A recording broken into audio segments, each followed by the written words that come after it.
It's now time to introduce our special guest. We're thrilled to have with us tonight Brooke Goldner, MD. Dr. Brooke Goldner has written 2 best-selling books, Goodbye Lupus and Green Smoothie Recipes to Kickstart Your Health and Healing. She has been featured in multiple documentaries such as Eating You Alive, Whitewashed, and The Conspiracy Against Your Health. She is a regular contributor to the T. Colin Campbell Center for Nutrition Studies, and she was featured in the Journal of Disease Reversal, Reversing Lupus in Herself, as well as multiple case studies in reversing end-stage kidney failure with her hyper-nourishing nutrition protocol. She is a graduate of the Temple University School of Medicine, was chief resident at UCLA Harbor Residency, and holds a certificate in plant-based nutrition from Cornell University. Dr. Goldner's presentation tonight is entitled Reversing Lupus, Sjogren's, and Many Other Chronic Diseases with Supermarket Foods. Please join me in welcoming Dr. Brooke Goldner. As Lorraine mentioned, I am a board-certified medical doctor, and my original training actually is in psychiatry and neurology. And in my previous life, I was a medical director at a nonprofit. I treated the homeless, which was actually my dream job, I thought. That was what I wanted to do, was help homeless people. And I did that for years in Long Beach, California. But my life kind of got changed. Anybody ever have something happen where your life just kind of took a different turn than you expected? Anybody relate to that? Yes. So before I was ever a doctor, I was actually a patient. And when I was 16 years old, I was diagnosed with a disease called lupus. How many of you guys know what lupus is or have heard of it? Okay, so some of you have, some of you haven't. So lupus is an autoimmune disease. So what that means is it's a disease where your body's immune system suddenly stops recognizing self from non-self, right? So normally your immune system is there to protect you. It's there to, if you get a bacterial infection or a viral infection, it's supposed to go out and kill that virus or kill that bacteria, right? Keep you safe and healthy. But when people get sick with autoimmune disease, they generate so much inflammation in their body that their immune system gets confused. And instead of protecting them, their immune system starts going out and finding new things to attack that actually belong to them. So symptoms of autoimmune disease really vary, and the way they diagnose them depends on which antibodies you get and which parts of your body get attacked. But really, it's all the same thing in my mind. And for me, I had lupus, which can affect a lot of different organs in your body. And for me, they attacked my kidneys. So when I was diagnosed at 16, I went to the doctor because I had arthritis everywhere. I had it in my knees. It would move around. It would go from shoulder to shoulder. It would end up in my fingers where it was hard to hold my pencil in class. And that was bothersome, but I didn't know what it was. I wasn't too worried about it yet. And then I developed a rash across my face one day when I was out in the sun. People with lupus often have photosensitivity where being in the sun makes us worse. My dad has something called dad science. Any of you guys have dads that kind of make stuff up and they think that it's science? Yes. Okay. So my dad has this dad science, and he looked at me and he saw this rash across my face and he said, you know, I think that the skin is the window to your body. And if there's something wrong with your skin, then there's probably something wrong inside. Now, I actually teach this now. So this science, he was actually on track on this one. But I ended up at the hospital, and my primary care doctor met us there, and she quickly identified that this was lupus. Now, my blood tests then showed that my kidneys were failing. And that was actually a lot scarier. So by the time I was diagnosed, they immediately sent me in the next day for a kidney biopsy. So I was in stage 4 kidney failure already. So what they told me was that I was 6 months away from complete kidney failure, and I was either going to be on dialysis or wouldn't make it at all. So this was all very sudden. You know, I thought I was healthy, and next thing you know, they're planning for dialysis. And it was, even as difficult as it was for me to process, it was much more devastating for my family. I understand now that, you know, when one person is sick, it's like the whole family feels it, right? It's not just one person who goes through it. And a lot of times I felt like I could handle it better than my family could. My family is all immigrants. They were Holocaust survivors. My mother came in on a boat through Ellis Island back when they did it that way. And so I was born to live the American dream. That's what my family wanted. And so I'm an only child. My parents couldn't afford to have more kids. And so I was going to have everything that nobody else wanted or could have. They wanted, but they couldn't have.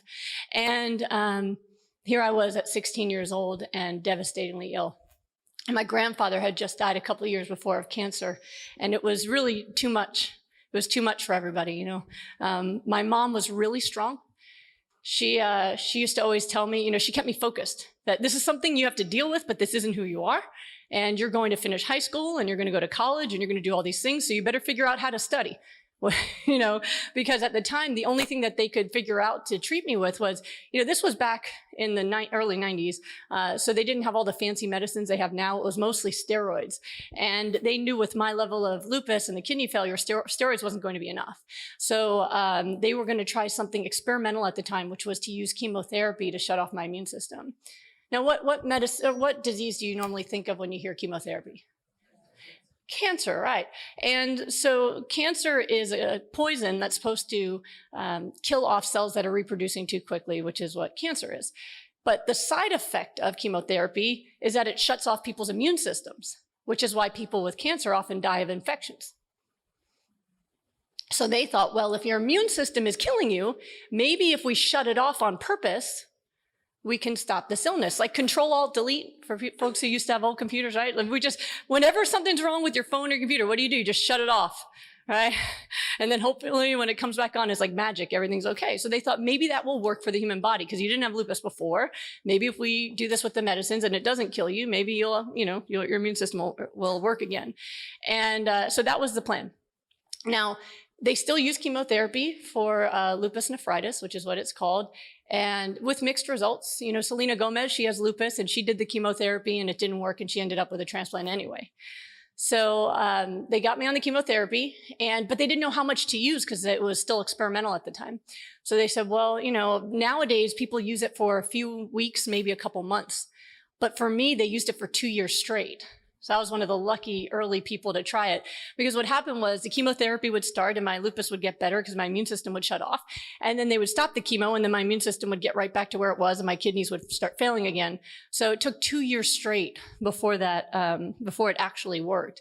And that was 16 through 18 while everyone else is worrying about prom and boyfriends and stuff.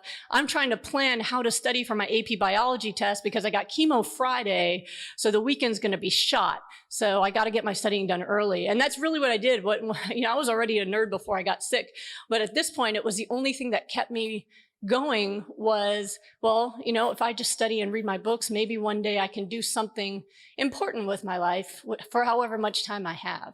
And so I thought, well, maybe I can just really study hard and maybe I could be a doctor one day. And however long I'm alive, I can take care of people and help people and my life will have mattered in some way.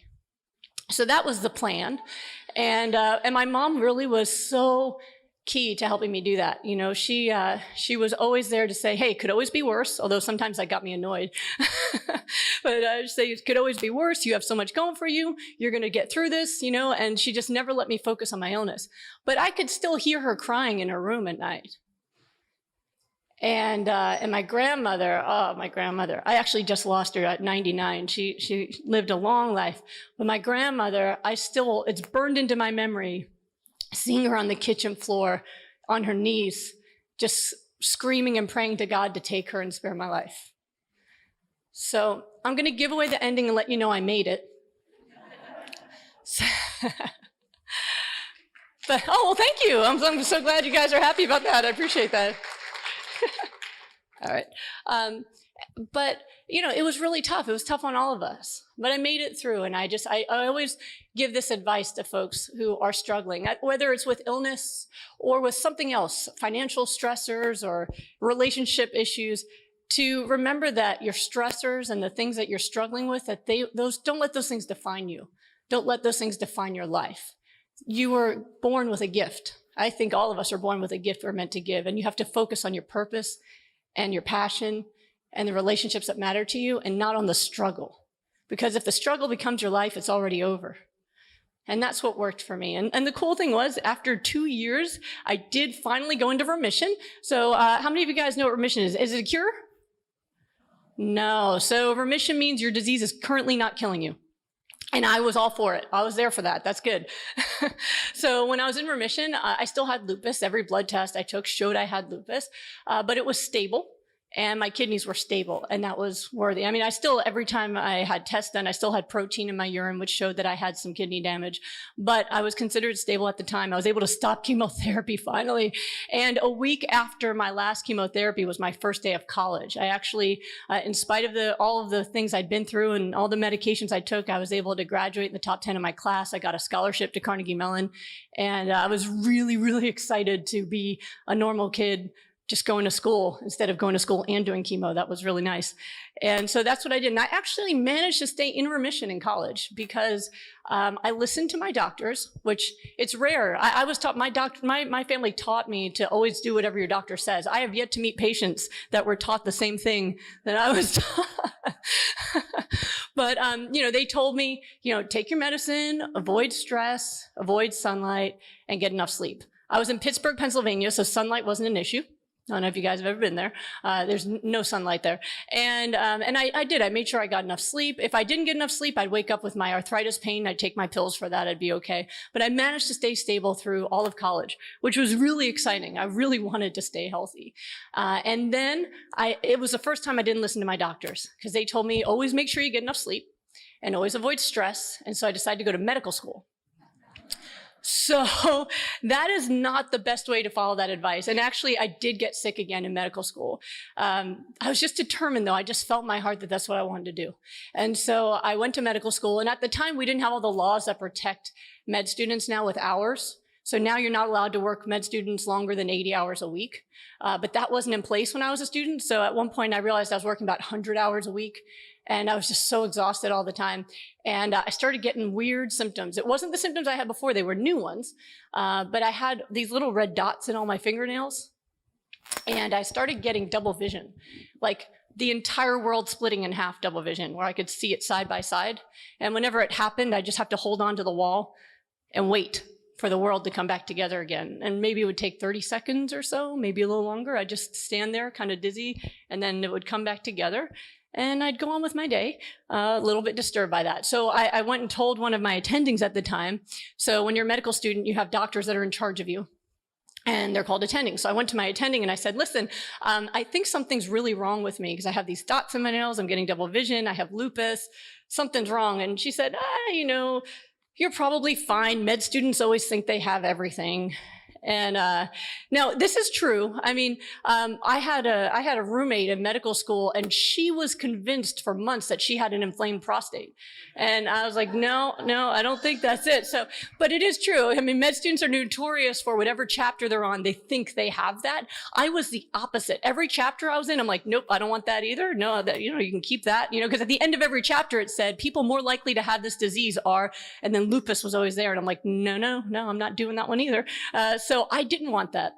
But I knew something was wrong, and they weren't listening. I went, well, Thanksgiving break's coming. I'll just go see my doctors then and find out what this is.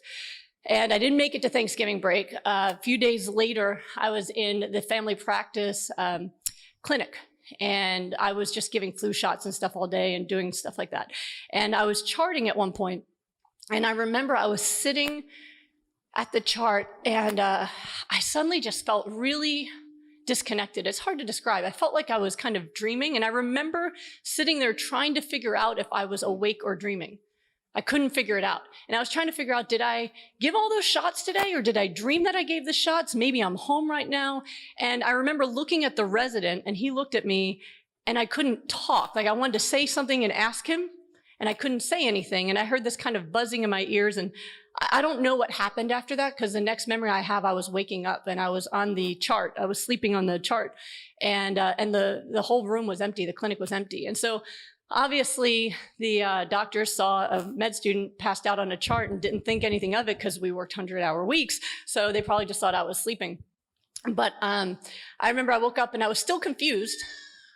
But all I could think about was, I just want to go home. I want to go home. I want to go home. So I went and picked up my keys, and I got in my car.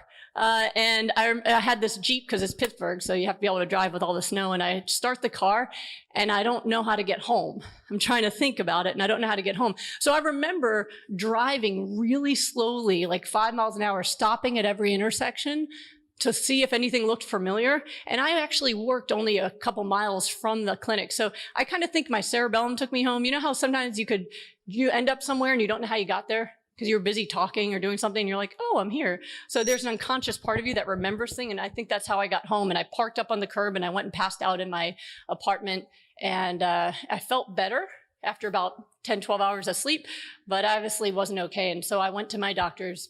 And I found out that the lupus was active again, but now I had a new antibody. Instead of attacking my kidneys, it was creating blood clots.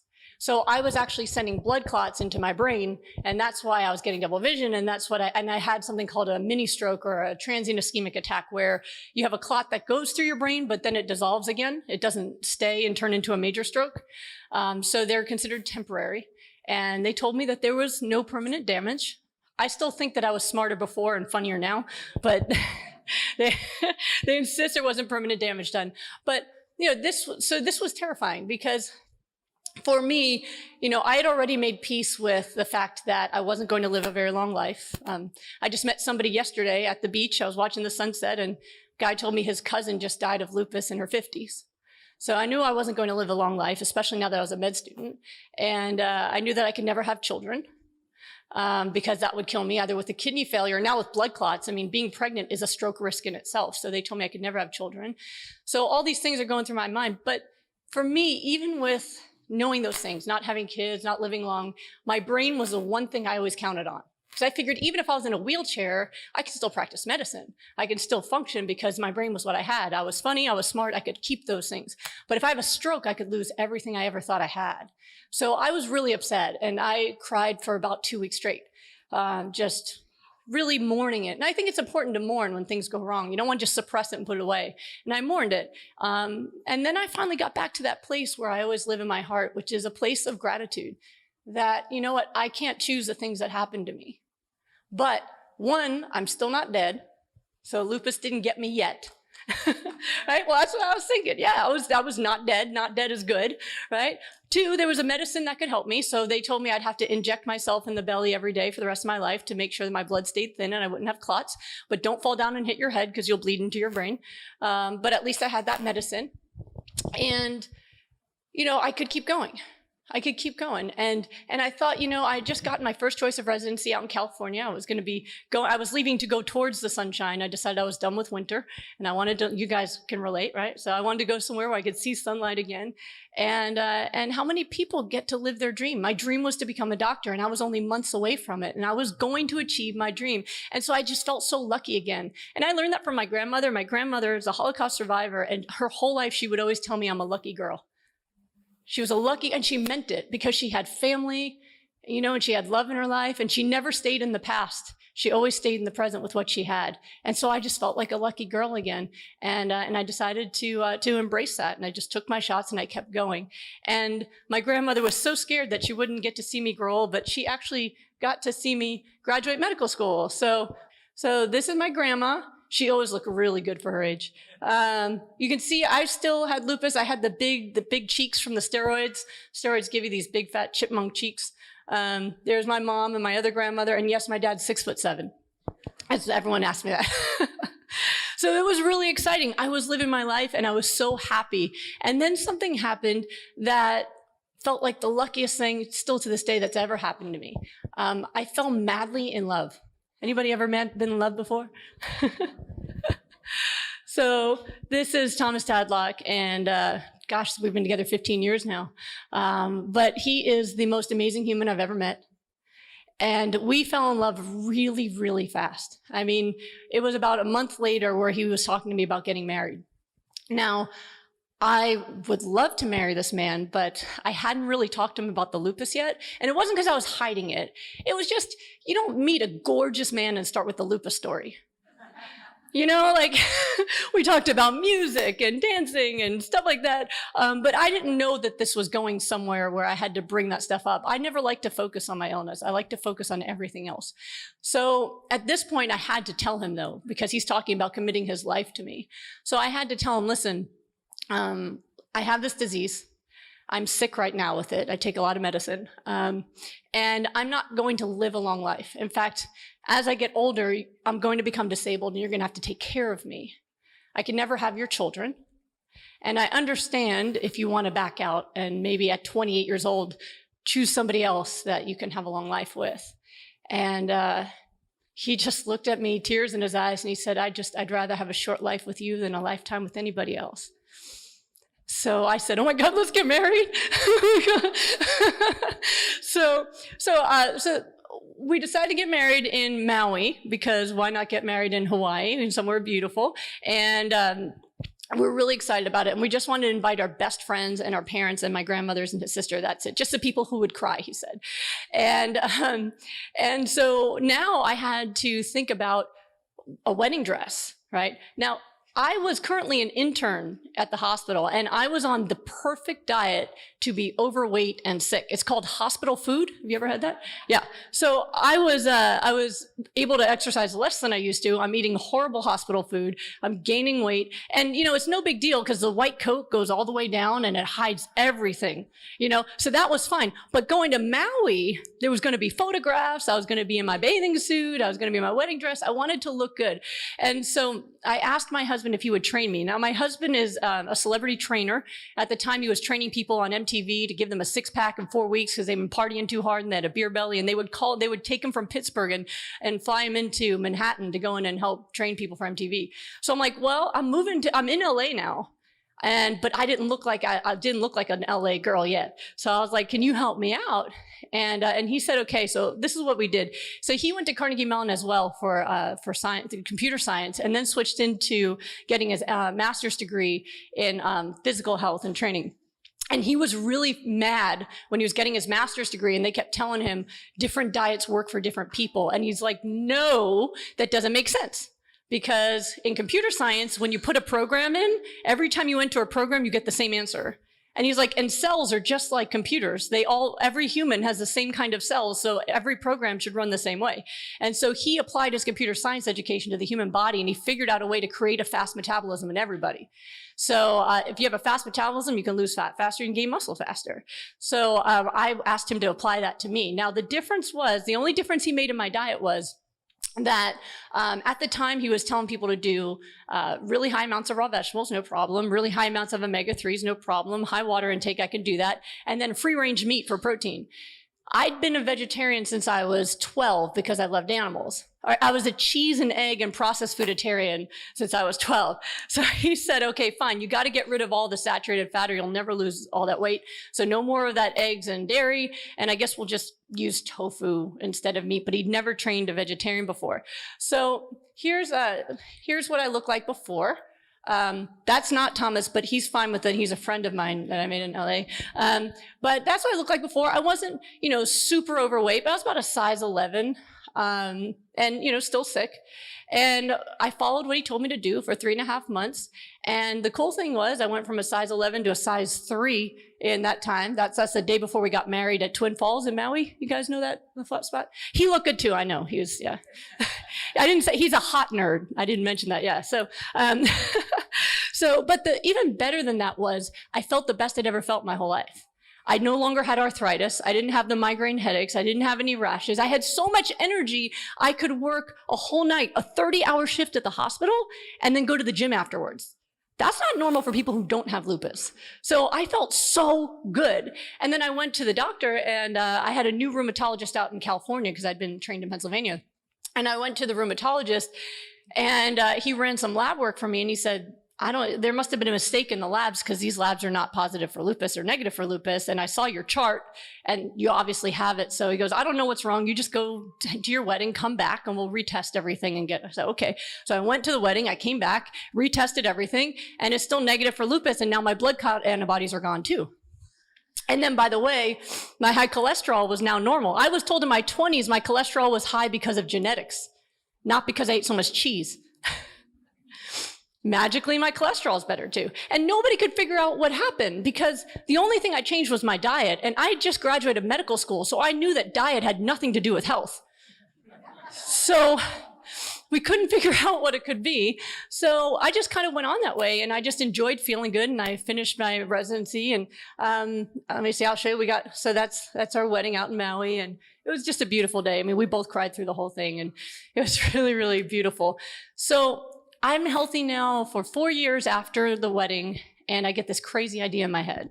I'm really feeling good, and I thought, well, what if we get pregnant? And my husband goes, what? You told me when we met that that was a death sentence, that you can't have children, and you're healthy now, you're doing well. Why would we mess with that? And I said, I know, but I can feel that I'm healthy now. And he's like, yeah, that's great. But all the doctors say that you're going to get sick again sometime soon and we shouldn't mess with it. And I said, yeah, but I know I am. I know I am. My mom volunteered to carry the baby for me. My best friend volunteered to carry the baby for me. My husband didn't understand how it worked. And he's like, they're very attractive, but I don't think I can do this. But I insisted, and he really, really didn't want to do it. But you can convince a man. And anyway, so I did get pregnant. And here's the thing. So I go to the OBGYN, and I'm pregnant now. And she asked me my health history. And I said, well, I used to have lupus. And she said, what? You don't used to have lupus. You have lupus. So she sent me to the high-risk OB. High-risk OB sent me back because she goes, this lady's healthy. She doesn't have lupus. So they were just obsessively following me. And all the doctors said, it's going to come back while you're pregnant. So you should start medication again, because I'd gone off medication. I still took it for a year after my labs were negative, because they told me that I had lupus even though my tests were negative. And apparently, according to Western medicine, if you ever have lupus and then no longer have it, you still have it. So, because it's incurable. So it's very confusing. Or if you go to the Lupus Foundation website, if you have lupus and then you don't have it anymore, you never had it to begin with. So it's all very confusing. So my doctor said, you're going to need to go on medicines while you're pregnant. And I said, well, I don't want to go on medicine. It doesn't make sense. Because I looked at my labs, right? And so I don't know if you can read this, but 2004 was right before I changed my diet. Positive antibodies for blood clots, positive dsDNA, which is a lupus antibody. But here I am in 2008 pregnant, and it's negative for blood clot antibodies. And then 2004, it's positive ANA, which is autoimmune antibodies. But then 2008 pregnant, and it's negative. So if my blood tests say that I don't have it, well, I don't want to take medicines while I'm pregnant. So I decided not to. I said, I don't want to die. If I start getting sick, I'll take it. So then I get through the whole pregnancy, get to the end of the pregnancy, and my son is breech. He's butt first, so I have to go get a C-section. So he entered the world butt first, and if you met him, you'd understand why. But he was born healthy. That's my son, Solomon. And I know he's so cute. And the doctors were like standing around waiting for something to happen. And I just felt fine. I felt really good. I went home after a couple of days, and I told my doctor, I said, wow, you are an amazing surgeon, because my patients that get C-sections always tell me how bad it hurts and how long it takes them to get better. And I feel fine. And she said, hey, listen, I'm a great surgeon. Which, by the way, you want a cocky surgeon. You don't want someone nervous cutting you open. You want them to be very full of themselves. But she said, I'm a great surgeon, but you have an unusual ability to heal, because I've never seen someone get better that fast. Which for me was shocking, because with lupus, I could never heal anything. I had a pimple that turned into a giant abscess because I couldn't even heal a bacteria in a pimple. And here I am healing from major surgery the same day because I'm so healthy. So I went home. Didn't really think much more about it. I'm still healthy. I'm producing enough milk to make this guy really fat and donate to 4 other families as well. And about 9 days later, exactly 9 days later, it's my birthday. It was my 32nd birthday. And my mom was there to be with the baby. And she told me to go out and enjoy my birthday. And she said, listen, he's sleeping. Go to dinner. As soon as he wakes up, I'll call you and you'll come right back and nurse him. Because I didn't want to leave his side, first baby. So I'm like, well, what am I going to wear? I haven't gotten out of pajamas since I gave birth. And you guys have babies, like, you don't even bother getting dressed, right? Just pajamas, right? So I go and I'm like, what am I going to wear? So I go in my closet and I pick up my pre-pregnancy jeans and I put them on and they fit. So this is 9 days after I gave birth, and I'm wearing my pre-pregnancy jeans. I had gained 40 pounds pregnant, and it was just gone. This was finally when it clicked for my husband and I that something had changed. It took us this long. That's why I always say, don't be mad at your doctors if they don't understand that it's possible to reverse diseases, because it took me this long and it was my body. But it's not normal for someone with lupus to have a healthy pregnancy and childbirth and still not have lupus. And it's definitely not normal for somebody who gave birth to be back in their pre-pregnancy clothes less than 2 weeks after they give birth. And so my husband and I finally realized that there was something very unusual about my body, that it was responding in real time to whatever changes I asked for, whatever challenges that appeared. When I was pregnant, I was pregnant. When I gave birth, then I healed up really quick. All of those things were happening in real time. And the only thing we'd ever changed was my diet. And so we decided that we had to figure out what exactly happened. What did I stop eating that could have been making me sick? And what did I start eating that could possibly accelerate cellular repair and the anti-inflammatory immune system? And when we went into it, and I'd never even heard of plant-based doctors or nutrition. We did this all on our own. We went back and studied the cellular biology of how all foods affect the cells. And we realized that we'd accidentally created the most anti-inflammatory nutrition plan ever. That was impossible. So we decided that we needed to do something with this. And so we started testing it on people to see if we could get the same results. And we could. We could get people to have a dramatic change in their health within 3 to 4 weeks. Some people completely eliminating the disease completely. So we decided to dedicate ourselves to that. And by the way, a few years later, I decided to do it again. That was me 2 days before giving birth to my second son, Alex. And my husband said I'm the happiest pregnant person you've ever seen. Because I was told I could never have babies. So even when I'm throwing up, I'm smiling. He said he's never seen someone smile while they vomit, but at least it's not chemo. I was throwing up because it's a baby. Yeah, it's pretty wild. So this is my family. And there's my Alex and Solomon and Tom and me. And because of what I learned, I now get to live a full life. This is now 14 years later and I'm still lupus free. I had lupus for 12 years straight, serious disease that almost killed me multiple times. And it's now 14 years that I don't have any disease at all. So I realized I need to dedicate my life to this. I need to teach other people how to do this because there are millions of people all over the world that are suffering and dying from diseases that they don't have to. And there's people losing people they love that they don't need to lose because the information is there. They just don't have it. So I decided that I needed to commit myself to this. And that's what I've been doing for the past decade, is repeating this with other people and helping them get their life back. And what I'm going to do is I'm going to teach you as much as I can today so that you can go home with an understanding of things. And then I'm also, because they didn't give me, I need more time with you to really go into detail of how to make things work. Since I don't have that time, is it okay if I tell you at the end how to get hours of free classes with me and question and answer sessions so you can learn all of it in detail for free? Is that all right? Okay, cool. So I want to make sure you guys all know how to do this, because everybody should have this information, okay? So I'm gonna tell you as much as I can, but then you won't panic because you're gonna get to learn it in detail later from your own house. Is that cool? All right, cool. So I can just give you a little bit of information though. People wonder if this is good for everything. It is. It's good for rheumatoid arthritis. This is Dana. So when you come to my classes, I'm going to tell you about, I do case studies and show you how it works. Dana's had rheumatoid arthritis for years, 8 to 10 out of 10 pain, would come home from work and just crash, couldn't even play with her kids. After 2 weeks on my nutrition plan, she stopped using her injections in her knees, stopped all of her medicines, no longer has any arthritis pain at all. This is Kathy. Kathy's the one on your left. And Kathy's doctor, her rheumatologist, she had lupus, and her rheumatologist is actually plant-based. How cool is that? So her rheumatologist told her to go on a plant-based diet, but it didn't really help her. And it's because you need to have a very specific diet to reverse severe inflammation like lupus causes. So because she didn't get better, he said, before you retire, because she was going to retire from a job she loved because she couldn't get out of bed. She had to, if she did get up, she had to use both arms to push herself up because her legs didn't work properly, her hips didn't work properly. She was in pain all the time, couldn't take the stairs, could barely move. And so she was really struggling to function. And he said, before you retire, just do 4 weeks with Dr. Goldner. Because I have what I call rapid recovery programs where I work with people every single day for 4 weeks or 6 weeks to make sure they get better.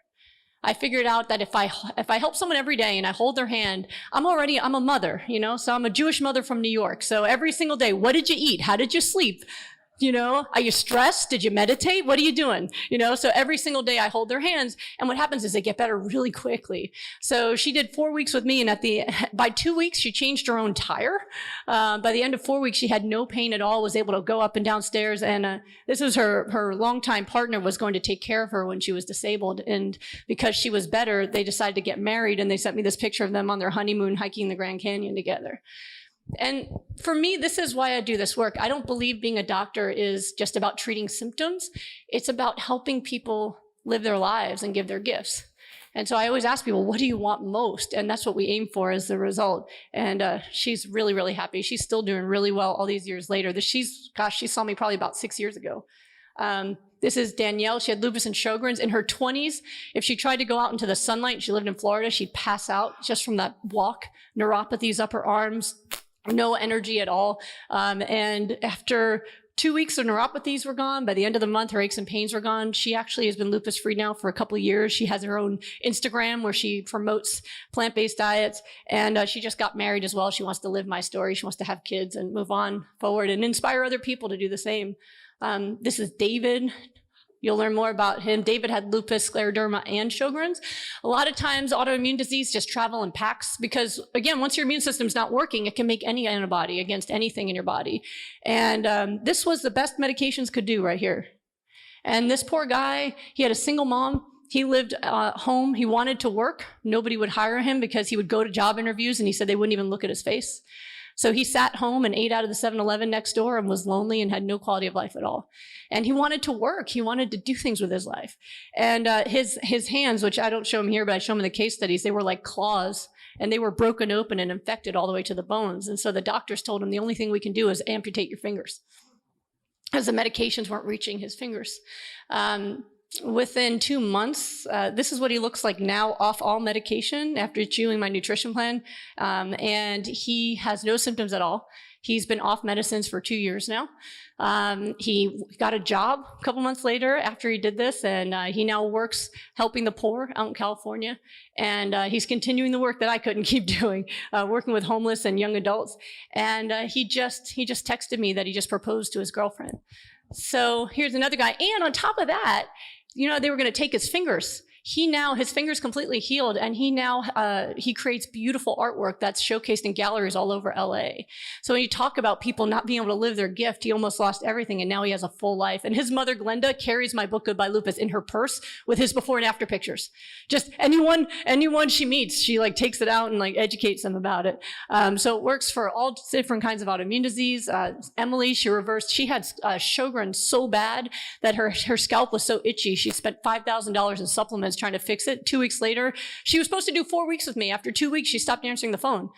And I said, what happened? I was sending her text messages with a picture of Adele, you know, saying hello, you know, like, where are you? And she said, I didn't want to bother anymore because I'm already completely better. And I saw her about 4 years ago. I just contacted her last week because I have a new book coming out at the end of the month, Goodbye Autoimmune, and her story's in there. And I asked her for an update. She's like, still completely healthy, still doing great. So, I heard Lorraine talking about kidney failure. So I've actually had some published case studies. This is Mary, who she had 15% kidney function left 14% when she met me. And she was on the transplant list, and her doctor said, there's absolutely nothing you can do. Don't change your diet. It won't work. And she goes, well, if it won't work, maybe it won't hurt either. Her kidney function went up 2% every week in my rapid recovery group. By the end of the group, she had 27% kidney function, was off the transplant list. And she's still doing fine. And she also got married, and she now has energy and she can function, and she doesn't have to worry about getting an organ taken out of her body. So it works really well for a kidney failure. And I could go on and on. Scotty had to leave law school because the lupus was in her lungs and she couldn't breathe. And she was in the ICU, in and out of the ICU. After 6 weeks, she was back at law school, and she also has her own Instagram account showing all of the greens and veggies she eats. Sjogren's gone in 2 weeks. She got saliva back for the first time in many years. And antiphospholipid antibody is that blood clot antibody. Scleroderma, someone asked me about scleroderma in the crowd today. This was 6 weeks. Scleroderma is an autoimmune disease that hardens the skin. And you can tell in 6 weeks, she looks like she had a facelift. She was so unhappy with how she looked. And it goes on. And so I'm going to do all those case studies for you when you come to the free class so you can learn in detail. And I stay on longer for the question and answer period than the class because I want to make sure everyone gets their questions answered. So this was a doctor. I have lots of doctors as clients. It turns out doctors, nurses, and pharmaceutical reps don't like to take medicine. So they usually find me. And then this was one too. Mariana, she had lupus in her brain. So she was having 4 or 5 seizures a day. When she came to me right from the ICU at the end of 6 weeks, was not having daily seizures anymore. She's now traveling with a backpack with her boyfriend, enjoying her life. And it's Becky. Sjogren's so bad, she couldn't even, look, in her house, she couldn't even have any light come in with sunglasses and foil. After 6 weeks, she could have the lights on again. This is Joyce, who her husband didn't want her to join the group. Her doctor said, you're going to be in a wheelchair. You're never going to get your strength back. 6 weeks later, she was dancing with her cane in her hands, and she's still doing well too. I also see a lot of kids nowadays, unfortunately. Like when I got diagnosed with lupus at 16, they thought that was young. Nowadays, it's getting younger and younger. My youngest client right now with lupus is 2 years old. When I first met Madeline, she was 11 years old. Lupus was in her lungs, her heart, and her kidneys. And when her parents called me, she'd just been in the hospital in the ICU because there was a code blue. She stopped breathing. They had to resuscitate her. Her heart stopped. And when she started my program, so I adjust it for kids, but she started my program within 2 weeks, her kidney function was normal. Another week later, her heart function was normal. She's now 14 years old. She's a straight A student. She wants to be a doctor one day for some reason. And she's healthy. She does martial arts. She plays 2 instruments. She's a gifted child. And she doesn't have any disease to worry about anymore. So it's really important for kids. And, you know, a lot of times people are willing to change their diet for themselves, but they don't change their kids' diet. And I get really frustrated with that because they have your genes. Right? So you don't want to wait for them to get sick. You want to do it right for them. But if they're already sick, this works for them too. And it works for so many different things. I mean, chronic pain. This woman came to me for chronic pain, and not only did she lose weight, but her precancer of her cervix and her HPV disappeared. So I'm still surprised sometimes when things happen. It makes sense because the body is programmed to heal itself, but sometimes I still have my old medical programming in my head that says, you know, HPV is incurable, it's a virus, you know, all that stuff, and then it goes away and people get healthy because their body can fight it when it has the right tools. So it goes on, and I mean, people get mad at me when I post this one, but she did rapid recovery with me and her celiac antibodies went away 2 years ago and she can eat greens now. It's her story. It's true. This man came to my husband for fat loss and went on the plan, and he'd had seizures for decades and they went away, and they were gone for 2 years straight until he decided to start eating meat again, and they came back within 2 weeks. So I said, okay, it's all right, man, you did research. Sometimes you have to do research. So he did some research and he knows. But before I get to the protocol, I was wondering if I could just leave you with a story just to bring it all in, because I like to get people really inspired before I hit the science so that they're excited. Yeah? Okay, so this is Rachel. Rachel had lupus and Sjogren's disease, and she called me up when she was 4 weeks away from her delivery date. She was getting a C-section, so we knew exactly 4 weeks. So every time she'd gotten pregnant, she had an older daughter, and she'd also had a miscarriage. And every time she got pregnant, she'd end up in the ICU because lupus usually gets worse through pregnancy and delivery. So she decided to have another kid anyway because her husband and her really wanted to do it. And she was really terrified, because she had an older kid, a new baby's coming, and she was going to end up in the hospital again. So she Googled, she found my book, Goodbye Lupus, called me right away, and I said, we have no time to spare. We're doing 4 weeks of rapid recovery starting today, so we can get you ready for your delivery. And she had already gone on her disability for after having her baby, or maternity leave, because her back pain was super intense. She was exhausted. She wasn't functioning. So she got better so fast. She thought the back pain was from pregnancy. It wasn't. The back pain went away. Her energy was so high that the day before she went in for the C-section, she was running through a park with her older daughter, teaching her how to fly a kite. So she had a healthy delivery. It was a little guy. She had a healthy delivery. It is now 2 years later. She has a healthy son. She has no markers or blood antibodies for lupus or Sjogren's. Interesting note, her doctor who'd been following her, she'd had the diseases for 4 years, had all the symptoms, the rashes, the arthritis, the no saliva, everything, the miscarriages. And all the antibodies went away. She has 0 issues. She's running 5Ks, pushing 2 kids. You see those women who push those strollers with 2 kids in them? She was doing that, running 5Ks. And she said to her doctor, I want to come off my medicine because I don't have lupus and Sjogren's anymore. And he said, no. Even though your labs are negative, you still have it. So you need to be on the medicines forever. And she was really frustrated. So I said, you know what? Your doctor's not getting it. Go to another rheumatologist. So she goes to a new rheumatologist, and the new rheumatologist says, you are right. You do not have lupus or Sjogren's, and you should not be on medication. And she goes, thank you. And she goes, but lupus and Sjogren's are incurable, so therefore you never had them. And all of those tests over the past 4 years were lab errors or mistakes. So she was crying when she texted me. She was like, what is happening? I said, you know what? A lot of times people, it's amazing the kind of stories people are willing to invent rather than be open to changing their mind. And I know all of us have experience in that in some way where someone just refuses to listen. So I said, at least she's willing to help you to get off your meds, and she's off her meds now, doing great. But the story continues. So her husband, Nir, is now really happy because he has a healthy baby, healthy wife. Everything's okay. He's been very stressed out during the whole pregnancy, right? Well, after his wife gets better, he gets a call from Israel, where his family is, and he finds out that his mother is in the hospital. And they tell Nir to come to the hospital because she'd had a devastating heart attack, and the words of the doctor was, her heart's too sick to heal, so you have to come to Israel to say goodbye. Now, he had just watched his wife have a miraculous recovery, and he said, you know what, I'm not going to watch her say goodbye. I'm going to take this Vitamix blender, and I'm going to, because I teach people how to get their nutrition in through smoothies, and I'll show you how to do it. He said, I'm going to take this blender, and I'm taking it with me to the ICU. I don't care what they say. So he did that. So he goes in there, and I asked him, tell me about your mom. So he tells me the background for his mom. She was 68.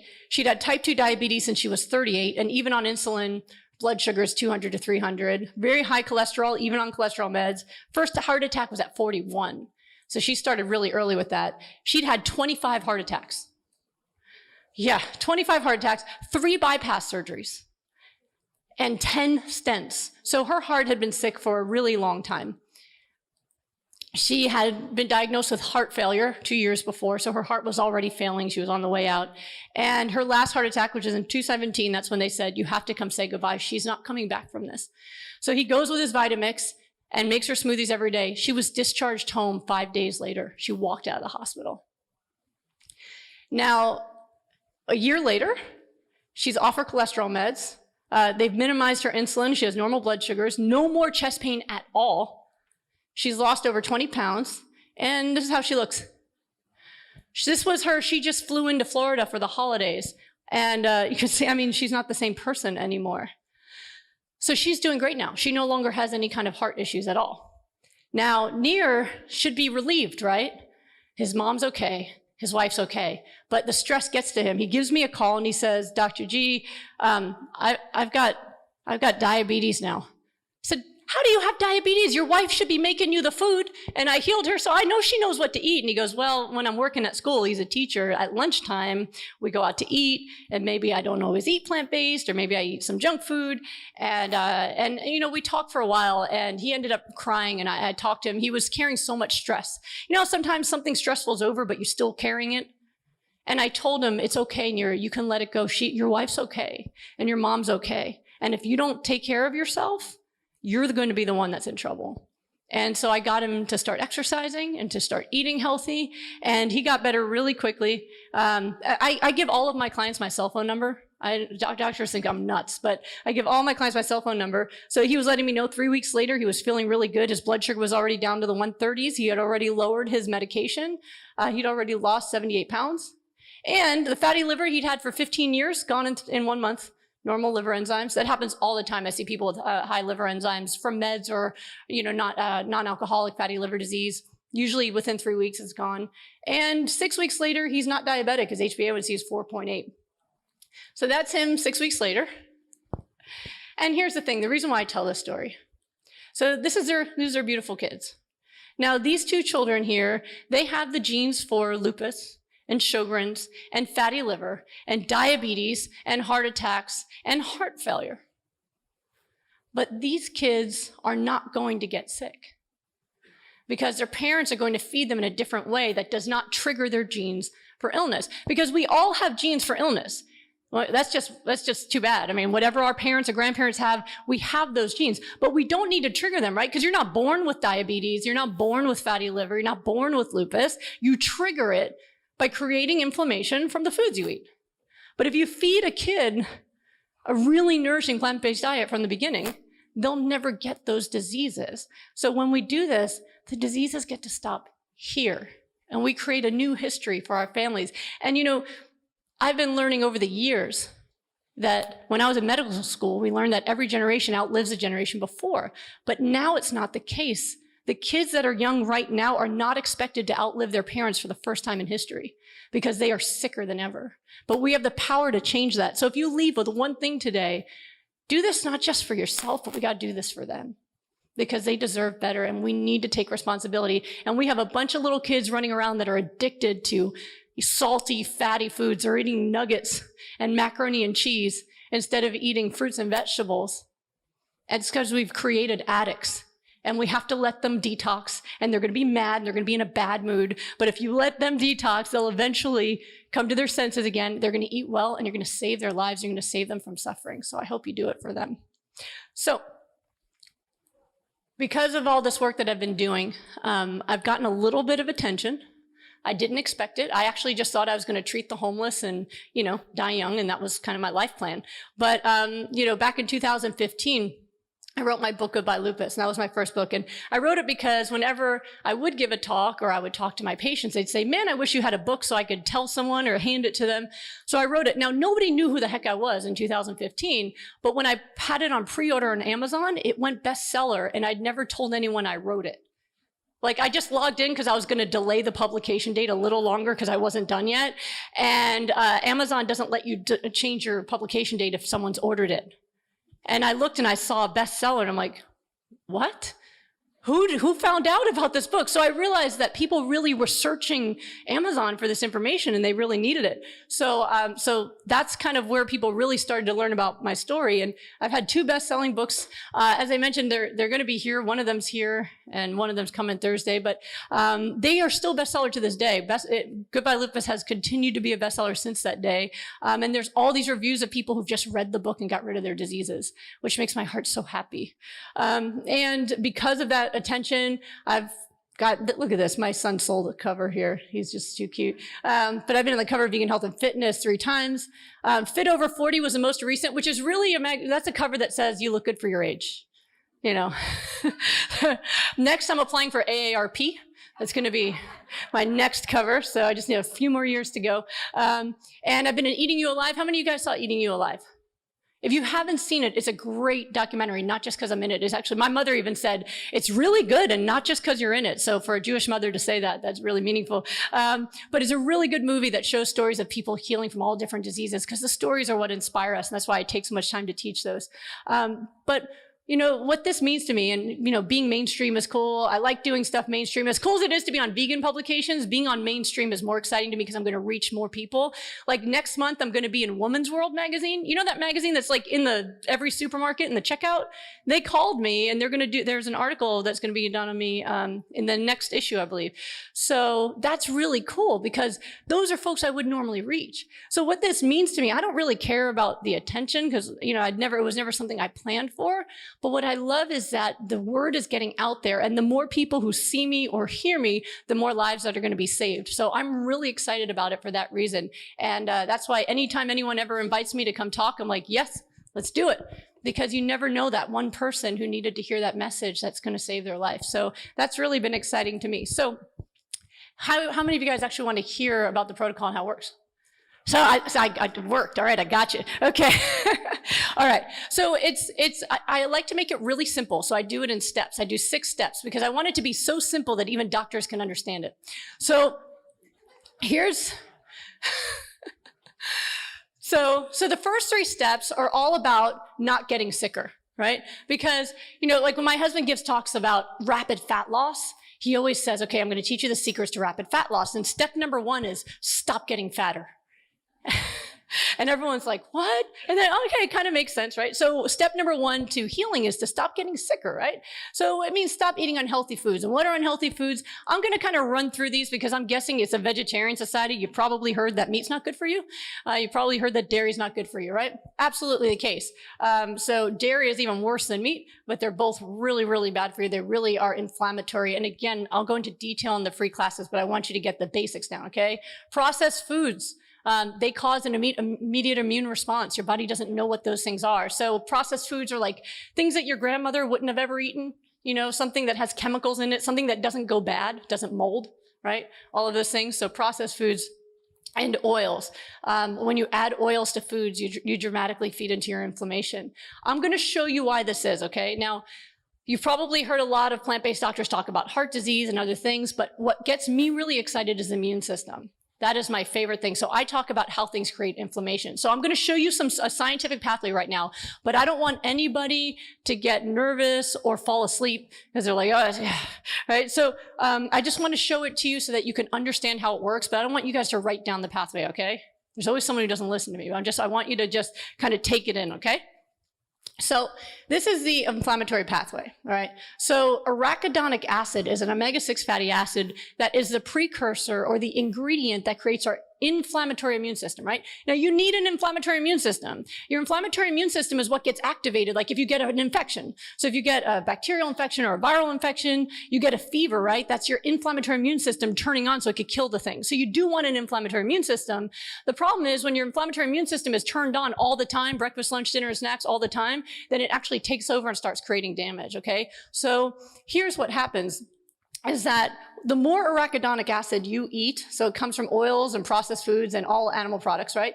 The more of it you eat, the more enzymes you create, all right? Now these enzymes break it down into the ingredients, all right? Everybody still with me?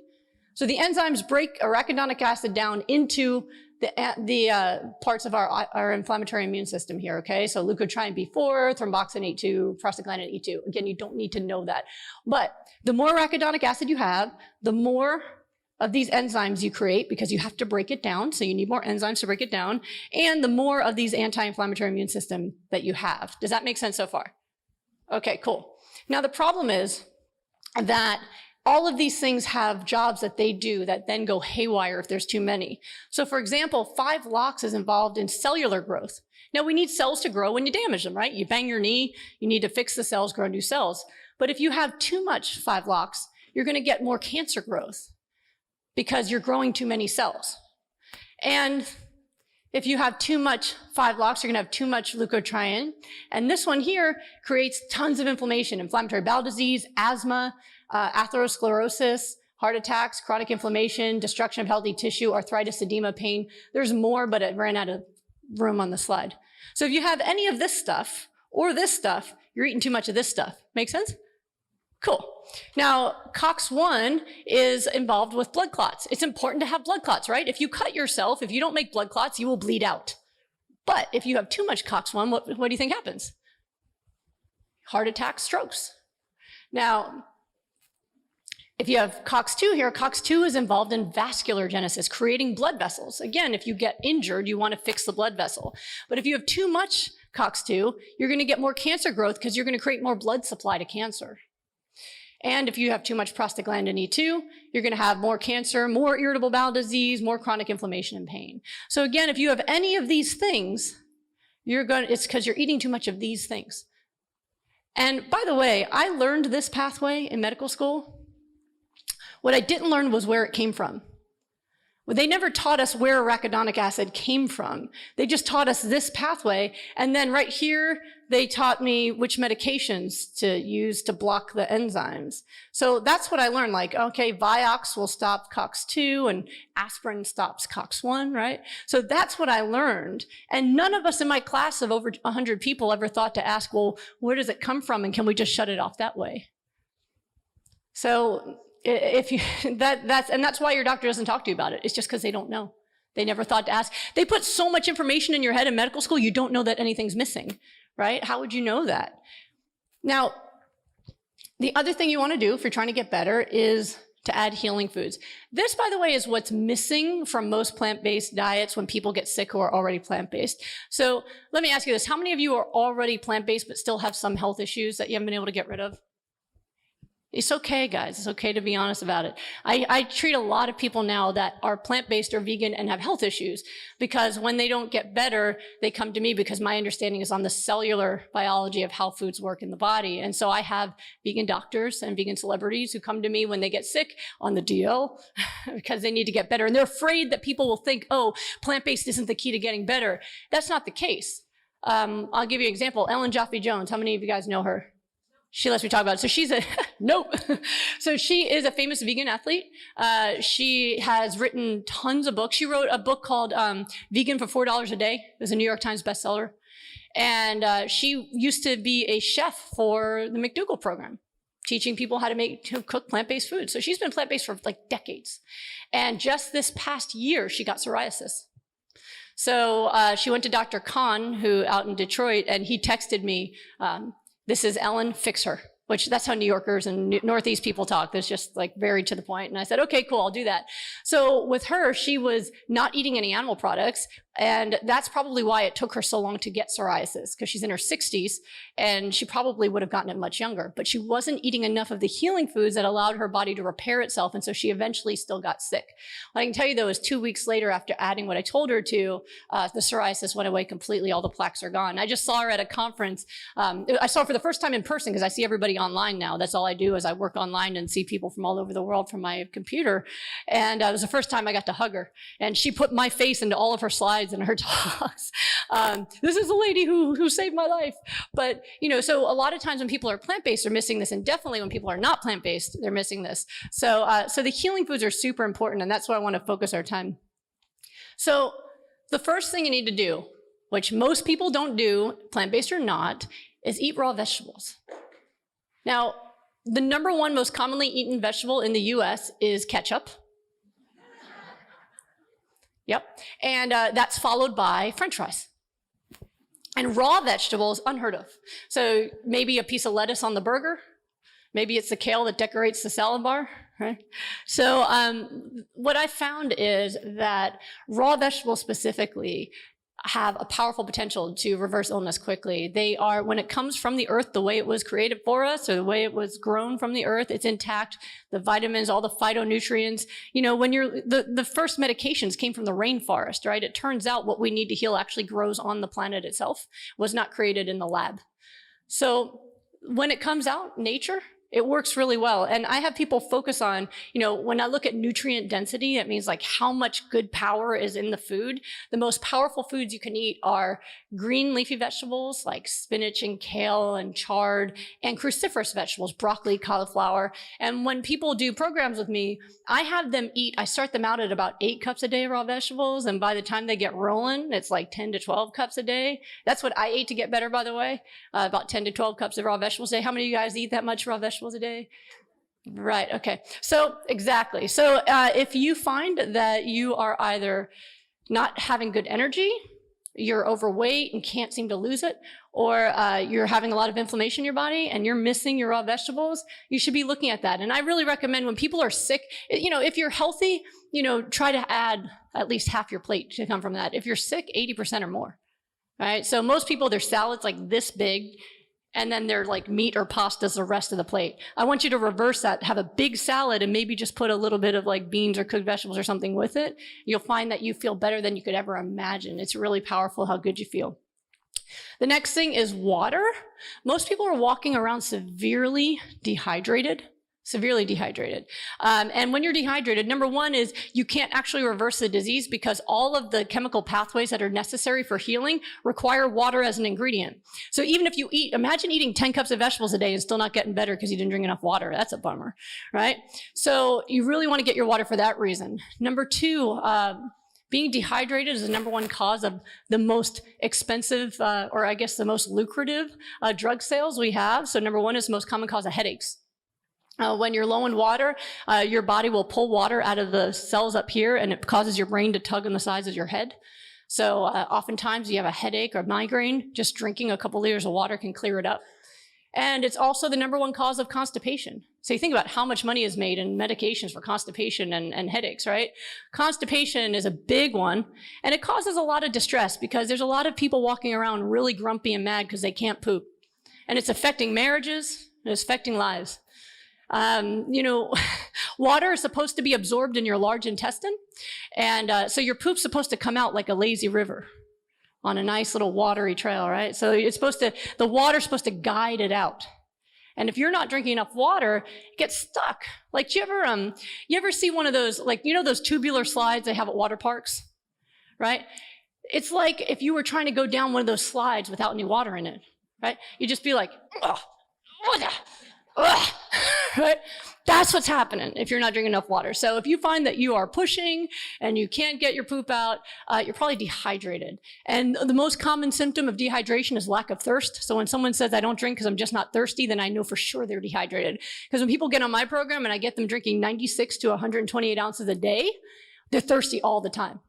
I have to tell them to slow down. So for healing, I usually recommend people have at least 96 ounces of water a day. You might have already figured out between all the fiber from the raw vegetables and the water, you're in the bathroom a lot.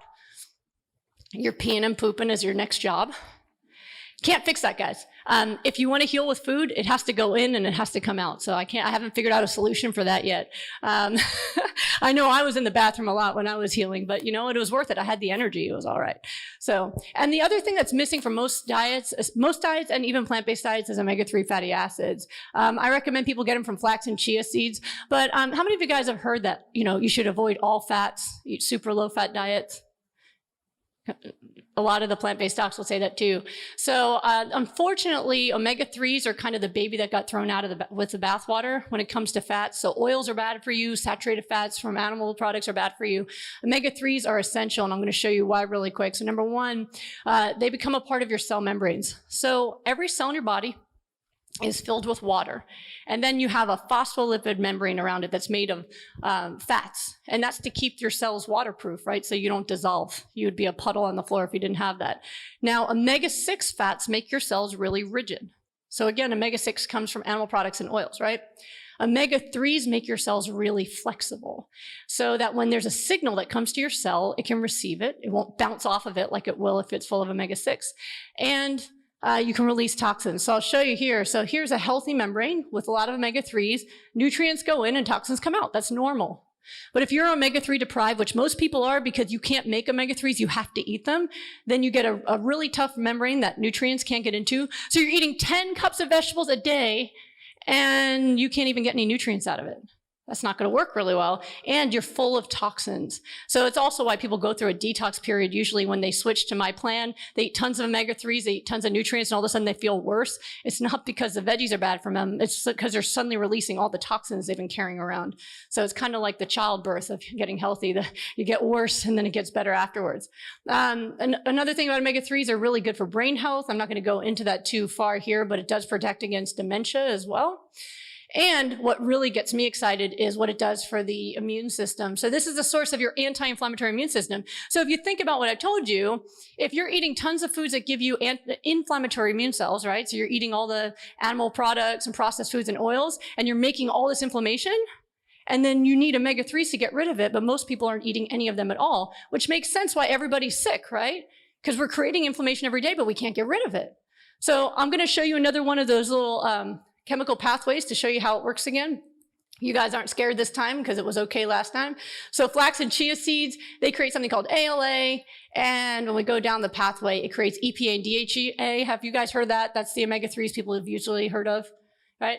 And that creates our anti-inflammatory immune cells. So that's the leukotriene B5 and prostaglandin E3. So I'm going to show you something really cool before we finish up here about how I actually hack people's health and why people get better so fast with me, because we get results faster than anyone. 3 to 6 weeks, I can usually create a dramatic change, if not complete change of people's health.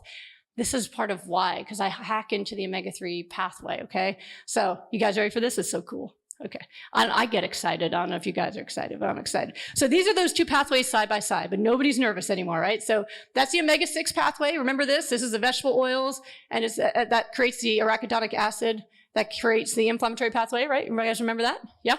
And then this is the omega-3 pathway. Flax and chia seeds come down, ALA, and create the anti-inflammatory pathway. Have you guys ever been told or heard that you can't convert flax or chia seeds into omega-3s efficiently? Have you guys ever heard that? Yeah, so this is why that tends to be the case. Because ALA and LA up here, they use the same enzyme to create their products. And this enzyme prefers the omega-6 pathway. I don't know why. Maybe it had a fight with ALA at some point in the past, but it really likes LA better. And if you eat animal fats and processed foods, even if you have a little bit of flax or chia, you're going to preferentially create the inflammatory immune cells. But when people are on my plan, we get rid of the oils and animal products and processed foods, right? And that leaves this entire enzyme, and we'll go over here. So bam, look at that. Oh my God, there's so much EPA, DHA, and now we're getting a huge amount of the anti-inflammatory cells made. Isn't that cool? So cool. And even more exciting is when you create EPA, it actually inhibits the breakdown of arachidonic acid into the inflammatory immune cells. So when you give up the animal products and the processed foods and you start flooding your body with omega-3s, you actually preferentially create an anti-inflammatory effect in your body, which is why people get better so fast, because they're not creating any inflammation and they're actively getting rid of it on a daily basis. So if you guys aren't eating omega-3s, it's time to start chowing down on these. I usually get people to eat about half a cup a day to start. And then when their gut adjusts, I start increasing it from there. So it's really, really, really important. If you find that you get constipated with too much seeds, you can also use a cold pressed flax oil. You got to keep that stuff refrigerated though, because it breaks down quickly. So those are the basics of the steps, and I go into the science more deeply either in my book Goodbye Lupus or when you come to my free classes so you can understand more about it. But I wanted to give you that because I think it's something that, you know, a lot of people don't, well, I know nobody else teaches this pathway, and I think it's important to understand. You know, I was one of those people that I always have to know why. I don't like just being told what to do. Maybe it's the New Yorker in me, I don't know. But I like to know, I love science and I love teaching science. So I thought hope you found that exciting. Now, before I go, I wanted to teach you a way that you can easily get all of this stuff in about 5 minutes a day. Would that be good? Cool. All right. So I don't know.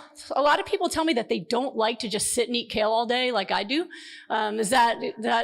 So yeah, I love kale and close-ups apparently. But when I talk about eating this much greens a day and omega-3s and all this water, it's intimidating for a lot of people. A lot of people come to me and they've been eating McDonald's and they've been eating all these horrible foods. And the idea of eating all these salads all day really freaks them out. So my husband and I created something that we call the smoothie solution.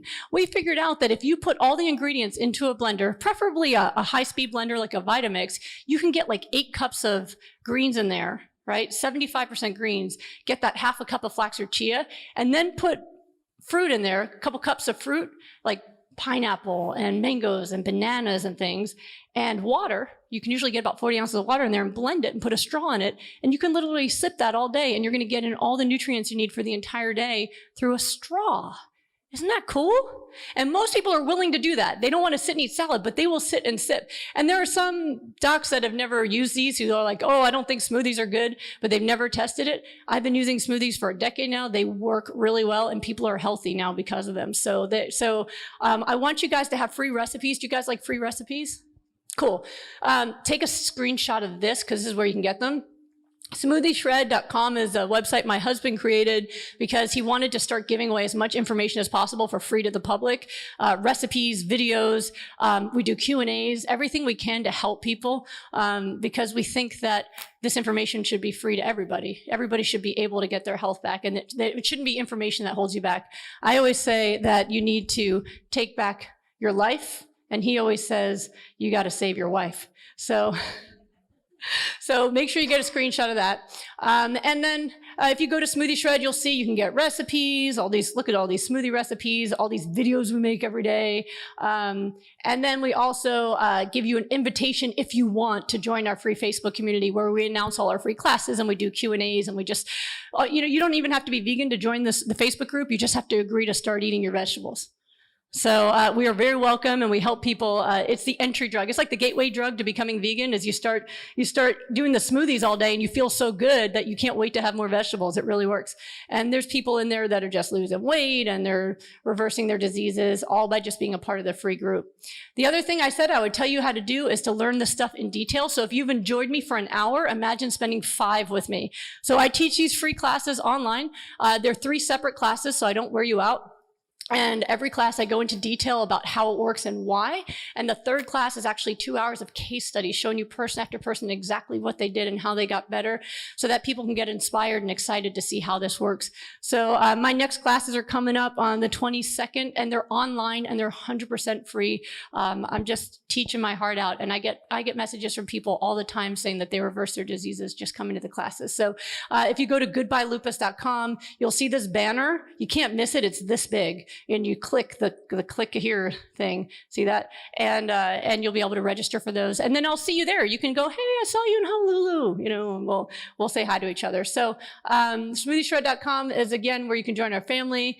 And I just want to leave you with how to reach me. So if any of you guys want to reach me after this, if you're any of you on social media, So Instagram, I'm at Goodbye Lupus. I had to join Instagram for the youngins. I'm in my 40s, but I finally did it. Facebook, I'm Goodbye Lupus.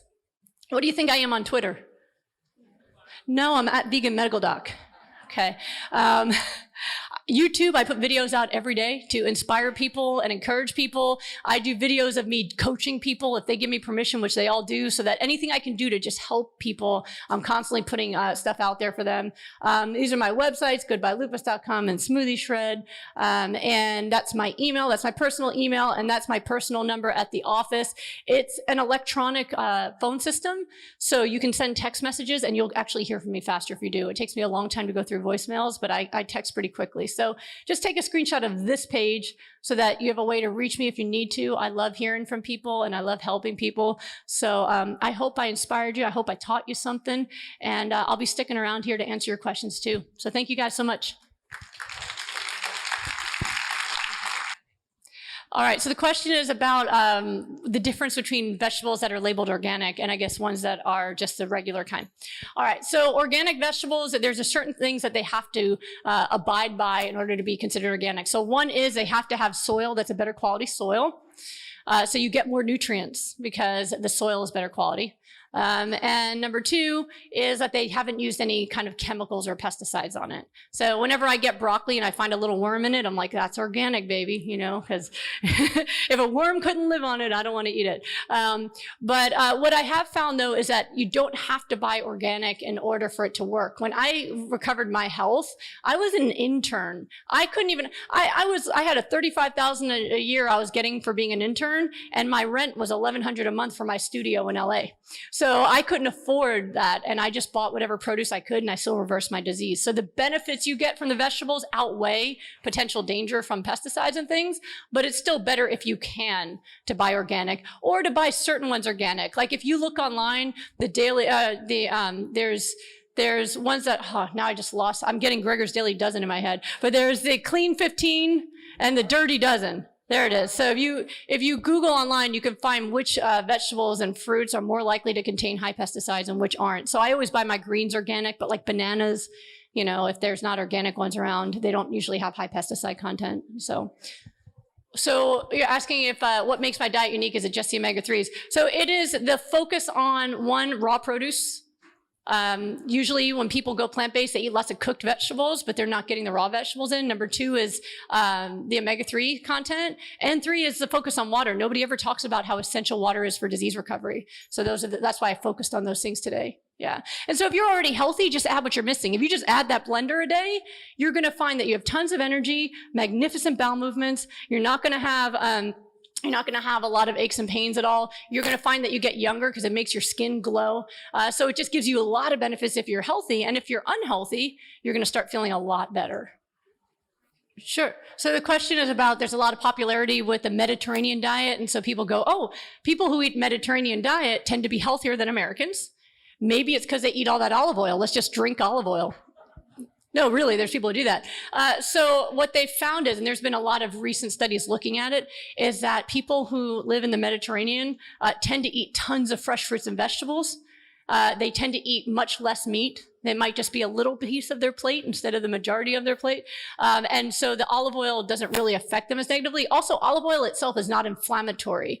So it's not part of the inflammatory pathway I showed. It's the only oil that's not. All the other ones, the sesame oil, the safflower oil, all those other ones are inflammatory. Olive oil is an omega-9. It's not essentially inflammatory. However, it does damage your blood vessels, your endothelial layer of your blood vessels. So it's bad for people who have heart disease. But that's why people have gotten away with that. But it's not the olive oil that's causing their health. It's in spite of the oils that they tend to be healthier. In the back. All right, so the question is that a lot of times if someone has diabetes, their doctor will say to have no more than 5-10% fat from your diet.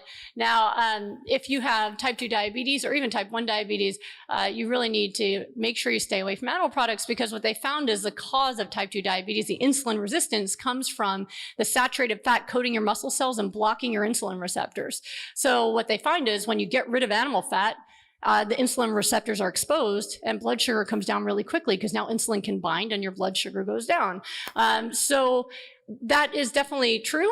However, omega-3s do not do that. Omega-3s actually accelerate the recovery from diabetes. So like you saw with Nir, he was doing half a cup or more a day of omega-3s, and he was no longer diabetic at all within 6 weeks.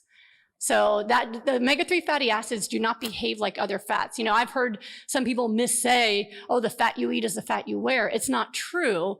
There are different types of fat, and some fats become cells, like omega-3s. They become cells, part of your cell membranes. They become your anti-inflammatory immune cells. They do not become body fat. They do not block insulin receptors.